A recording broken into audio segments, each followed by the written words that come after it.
A 17-year-old girl who falls in love with her teacher and begins writing a diary that captures her emotions and fantasies about her. Hun kom inn i klasserommet, og det føltes som om hun så rett på meg. Som om hun visste alt. Huden og på kroppen. Hvordan alt liksom bare...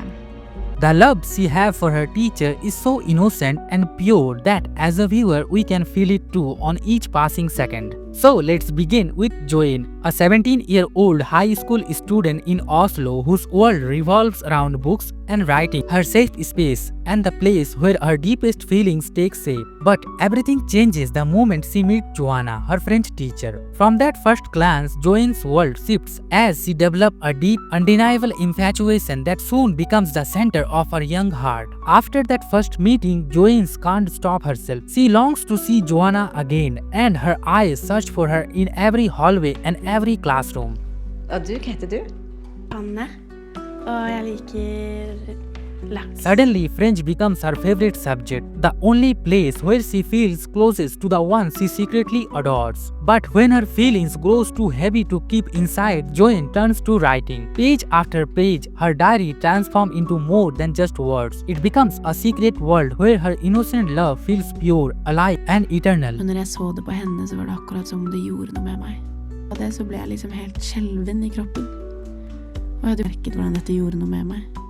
Johanne can't share her feelings with anyone, not even with her closest friends. Then comes Johanna's birthday. Every student brings her a gift, knowing she loves wool knitted cloth. But Johanne doesn't know how to knit, and the thought of being unable to give something meaningful weighs heavily on her heart. Slowly, she begins losing focus in her other classes, her mind consumed only by thoughts of Johanna. She even gathers the courage to approach her, but the moment slips away. Other teachers surrounded Johanna, and Johanne is left standing there with words unspoken. For days, Johanne skips school. Her longing grows so strong that she decides to find her outside the classroom, hoping for a chance to meet her personally. After searching, she finally discovers Johanna's apartment, and with a racing heart, she gathers the courage to knock on her door. When Johanna opens the door, Johanne breaks down in tears. Overwhelmed by emotions she can no longer hide, Johanna embraces her, offering a moment of comfort. Johanne explains how she often feels competitive pressure at school, afraid of being left behind, and in that vulnerable moment she just wants to spend time with her teacher. She even admits her wish to learn knitting, a passion of Johanna's, and Johanna kindly agrees to her.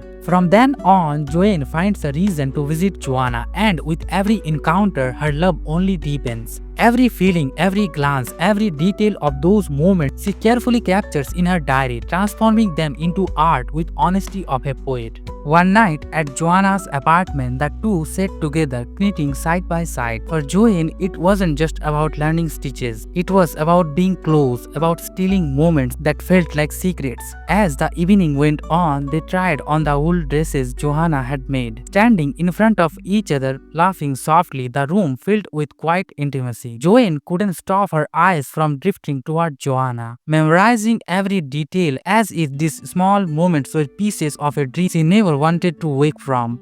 Johanne's mother, Christine, eventually stumbled upon the pages of her diary. In them, she discovers everything her daughter has been carrying for months. The secret love, the overwhelming emotions, and the struggle of dealing with it all alone. For a moment, Christine is shocked, but instead of judging her, she chooses to comfort her daughter. She sees not just a teenager in pain, but a young girl brave enough to express her feelings with such honesty. After that night, Johanne went again to Johanna's apartment. She wanted to express her feelings, but the words never came. Instead, she tried in every way to show how deeply she cared. Johanna, however, stayed quiet and finally told Johanne they should stop meeting, something Johanne could not accept. But only a few days later, Johanna called again, asking her to meet. This time, everything felt different. Johanna brought along her friend Freudis, and as Johanne watched them together, she sensed they might love each other. Heartbroken, she left without saying a word, and that was the last time she ever saw Johanna. Yet, it seemed God has a different plan. In the end, Johanne meets Freudis again, and over coffee, a new chapter begins, like fate gently leading her where she was meant to be.